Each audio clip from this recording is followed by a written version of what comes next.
It's a little wet here in the North End, but we're not going to let that get us down. Absolutely not, because it is May 26, 2022, and it is time for your Daily Detroit. I'm Jer Stays, and today we're talking cinema. There is a director from our area, Michael B. Chait, who's got a new film out called Hound. Good discussion. Let's just jump into it. Joining me virtually, filmmaker and director Michael B. Chait. Welcome to Daily Detroit. Thank you, Jer. I'm thrilled to be here. Thank you for having me. Of course. And, you've got a new film coming out, Hound, due out June 3rd. It is an action-packed couple of hours featuring James Maslow, Trevor Donovan, others. It's set in German-occupied France in 1944 and inspired by a German special operations unit that existed in real life that shot down, repaired, and flew Allied aircraft, like as a Trojan horse. And what a place to start a story. What drew you to this? It actually all started during a commercial shoot in 2013 for the Yankee Air Museum, which is locally based in Ypsilanti at Willow Run Airport. And they're a great museum, great people, mostly all volunteers. They put the Thunder Over Michigan air show on every year. And so I was tasked with doing a commercial for their B-17 experience flights where they take customers up and you actually get to fly around in this gorgeously restored World War II bomber. And as soon as I set foot on it to scout the location and, plan all the camera shots, this huge wall of emotion hit me for real. And I'm thinking just of the 18, 19-year-old kids who really went up there and flew for us and fought for us, and many gave their lives for us in World War II.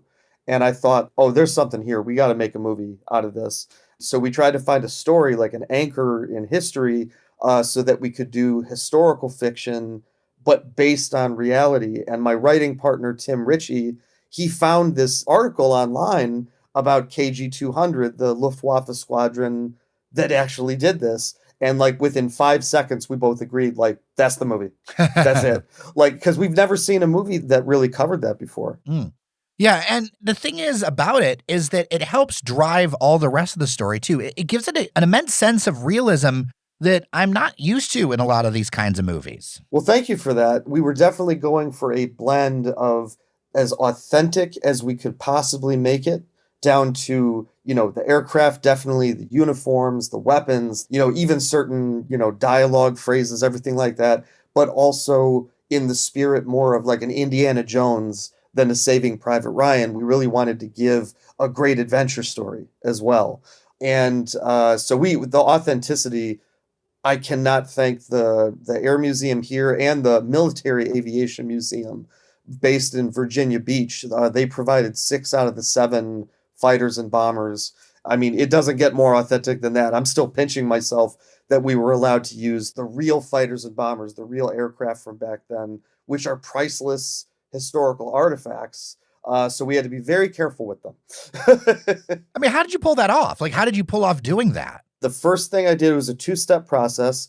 The first thing I did is I very politely asked, "Hello, museums, may I please use your priceless planes and do something that you've really hardly ever seen before outside of Top Gun, Battle of Britain, Pearl Harbor. There's so few movies that have done real dogfights and used real cameras in the sky instead of CG." And they were all thrilled at the idea of that. They said, "How are you going to pull it off?"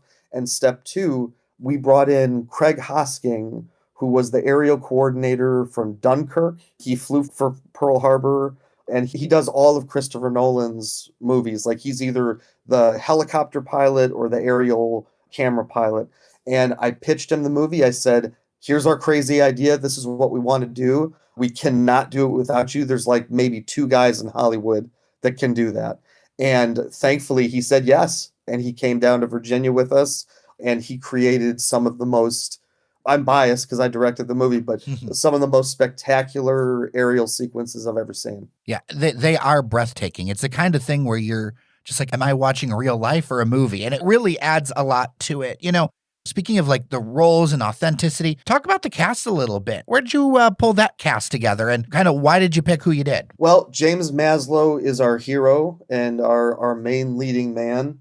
He's famously from the band Big Time Rush and the TV show of the same name. And he's been trying to branch out into acting and trying to find more diverse roles. And so our casting director and also my producing partner, Sue Witham, who I have to give a shout out to, she is a 35 plus year veteran of Detroit based commercial producing. She's one of the best in the business, and everyone knows her. And her daughter, Ketty, who is an associate producer on the film, she was been a huge fan of James for like a decade or more, and she brought him to my attention. And as soon as I saw his look, his character, like I think he has a lot of like young Harrison Ford kind of action going for him. I thought like, oh, he'd be ideal for the good guy. And he's also like myself. He's Jewish, had a bar mitzvah growing up and everything, and he really resonated with the character along with his grandfather actually flew B-17 bombers in World War II. And we gave him the offer for the movie on his grandfather's birthday, and we had no idea. Oh, wow. Yeah, that was total serendipity. The main villain, played by Trevor Donovan, who a lot of people know him from the 90210 sequel series and Hallmark and Lifetime movies as like the holiday rom-com hunk. And he always plays like a good guy, and he is like in real life. Like he plays kind of himself because he's such a great, genuine person. We saw him because we had to quickly recast the role of the villain. The original actor had to pull out for medical reasons after the first week. Like, this is going to sound terrible.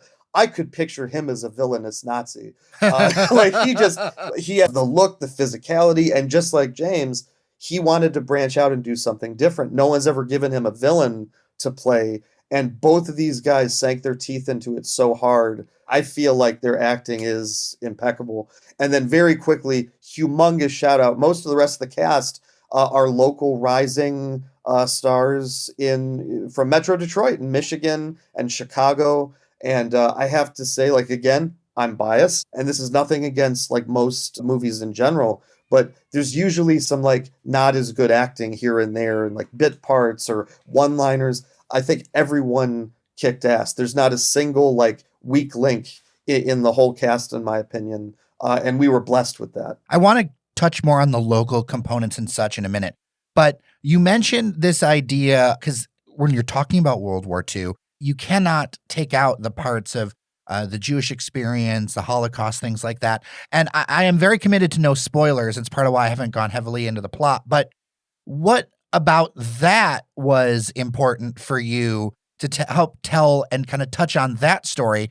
And to me, it felt even more relevant as today, which you wouldn't know when you were shooting this movie. Today, we're back in a hot war on the ground in Europe. That's very true. And that's actually been very surreal for me to think about. We never would have imagined that there would be a war in Europe right now like there is during the release of our movie. And we shot the movie in 2018, 2019. COVID slowed down post-production. That's why it took so long. But you're not kidding. I mean, it's eerie watching the news and like, preparing our movie for release at the same time. But I'll tell you as simply as I can. I'm a Jewish director. I come from a Jewish family with, very strong roots in the Detroit community and the Jewish community. All my life growing up, I've heard the stories. I know we lost family in the Holocaust, like pretty much every Jewish family around here. And my dad, Steve Chait, he's a huge World War II enthusiast. I grew up watching war movies. And I also went to Hebrew school, and my mom, Diane Chait, they both made sure I was very educated about World War II, about the Holocaust. And unfortunately, not only are the Nazis the greatest evil, in my opinion, that's ever walked the earth, they're still here. Yeah. And there's a rise in anti-Semitism worldwide, which is terrifying right now. There's a rise in hate crimes. There's a rise in bigotry. And things are so polarized.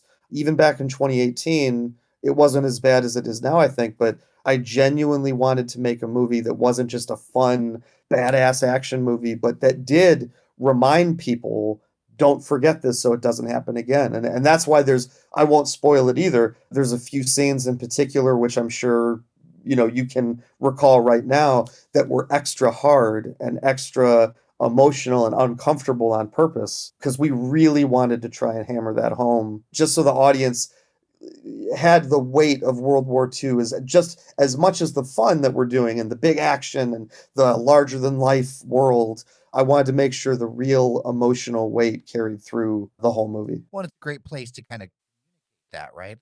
People who are already interested in the overall topic, but I think it helps add a gravitas to what's going on. Absolutely. And, it shocks me when I run into somebody that doesn't know that much about World War II, or there's been a couple of comments on YouTube. I know, like, I'm told, don't read the comments, whatever you do, Yeah, because like it's every a smart filmmaker's idea. Don't told read the that. comments.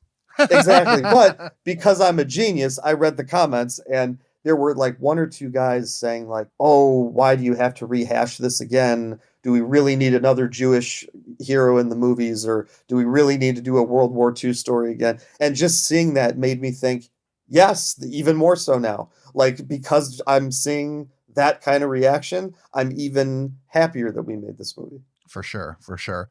So you're connected to the area. You're from the area. What part of town you from? Technically, I was born in Oak Park. Well, no, okay, hang on. Southfield at Providence Hospital. Grew up in Oak Park for 1 year, and then I really grew up in West Bloomfield, Michigan. Okay. And went to Andover High School, went to Chicago for film school, came back here in 2013 because as much as Chicago is great, Detroit's better.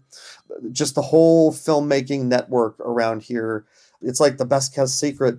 A lot of people don't realize how amazingly talented everyone in front of and behind the camera is in Metro Detroit. And that's one of the reasons I was so happy we got to make the movie here, is I knew the resources we had here. I knew that the community, the actors, the crew are first rate, and we could not have made this movie without them. What were a couple of your favorite shooting locations? Oh God. Well, the sky, number one. And filming like just in Virginia Beach, in the air over the Atlantic Ocean, surreal. We filmed in a private forest in Ann Arbor, Michigan. Spoiler alert, it's Ann Arbor. It's not Nazi occupied France, but it's Nazi occupied France, wink, wink. The Air Museum was very kind to let us film in the original Rosie the Riveter bomber plant hangar at Willow Run Airport. And as sacrilegious as this is, we turned it into the Nazi Luftwaffe base. I thought I recognized it because a couple of my family members, there's pictures, they worked in there. And so I thought I recognized something. Yeah, that was it. That's the only surviving structure left of that building. And we were told very graciously by the museum, you can shoot machine guns in here, you can start fires, you can blow stuff up, but you can't burn the building down. So we succeeded in not burning the building down. It's still there. We've been talking about this Michigan-made content. What do you think could be done to help encourage more feature films like this to get done here? Well, honestly, and I don't mean this in an egotistical way at all. Yes, I'm the director, but it takes every single person to make the movie, and I genuinely believe that. But the honest truth is, I hope that some people see what we were able to accomplish in Michigan and some of the other more ambitious films that have shot here, and realize you don't just need to come here to shoot the ruin porn like down in like the outskirts of Detroit, or like the rundown city. We have a beautiful city. We have varied locations. We have top-notch crew, not just extras and assistants. We have department heads. We have leads. We have supporting actors. And I hope that, when people see this, and it's really genuinely a Michigan-made movie, that they go, holy crap, this was done here? What else can we do here? And I know that there's a group of people trying to get the incentives back right now. That would be humongous.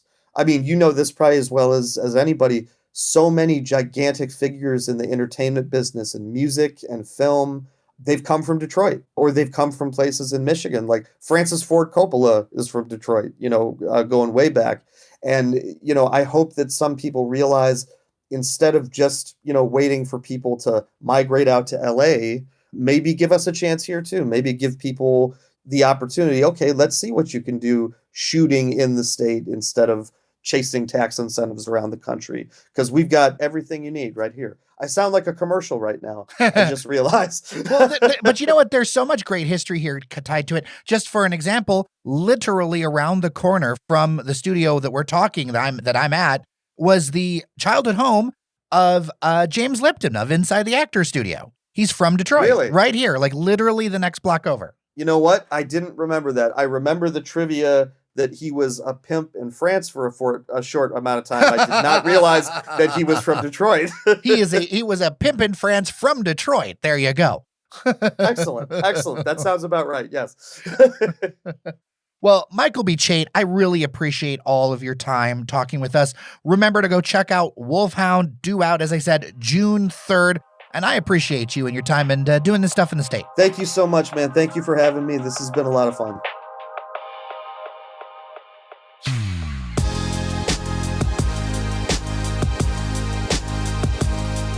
And we are done for today. A reminder that Devin O'Reilly will be joining me in the co-host chair tomorrow as we talk about all kinds of stories around Detroit. Of course, if you love what we're doing, consider supporting us. There's a few different ways. One, you could just write us a really nice review on Apple Podcasts or Spotify. Very appreciated. Also, if you want to do a one-time thing, buymeacoffee.com/dailydetroit or become a member and sustain us at patreon.com/dailydetroit.